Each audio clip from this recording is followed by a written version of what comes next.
আগের relay share করেছিলাম healthy dahlia পোলাওয়ের ছবি, আর আজ চলে এসেছি এটার রেসিপি নিয়ে। পছন্দ মতো সবজি কেটে নিতে হবে খুব ছোট করে। আমি গাজর, ক্যাপসিকাম, বিনস আর ফুলকপি নিয়েছি খুব ছোট ছোট করে কেটে, আর সঙ্গে রয়েছে একদম ছোট করে কাটা বেশ কিছুটা পনির ভাজা। এবার একটা ননস্টিক প্যানে নিয়ে নিয়েছি খুব সামান্য পরিমাণ সাদা তেল, দিয়ে ফার্স্টে দিয়ে দিয়েছি ফুলকপির টুকরোগুলো।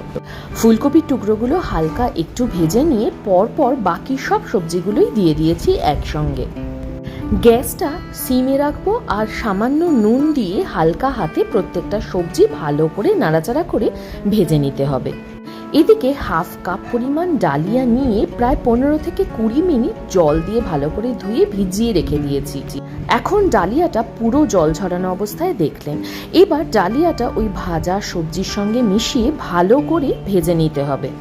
ডালিয়াটা সবজির সঙ্গে ততক্ষণ ভাজবো যতক্ষণ না ঠিক এই রকম ভাবে কালারটা চেঞ্জ হয়ে আসছে ডালিয়ার।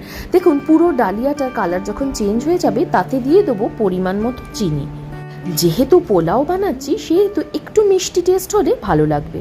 আর তার মধ্যে দিয়ে দিলাম হাফ কাপের থেকে একটু বেশি পরিমাণ জল, আর জলটা ফুটে উঠলে ওপর থেকে ছড়িয়ে দিয়েছি ভেজে রাখা পনিরের টুকরোগুলো। যদি চিনিতে আপত্তি থাকে তাহলে চিনিটা আরামসে স্কিপ করতে পারেন। লাস্টে ওপর থেকে ঘি দিয়ে আরও কিছুটা নেড়েচেড়ে নিলেই রেডি ডালিয়ার হেলদি পোলাও। এটা কিন্তু ডায়াবেটিক পেশেন্টদের জন্য বেশ ভালো অপশন, শুধু চিনিটা স্কিপ করলেই হবে।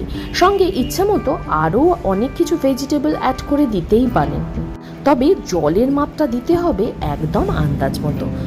রেসিপিটা কেমন লাগলো জানাতে ভুলবেন না।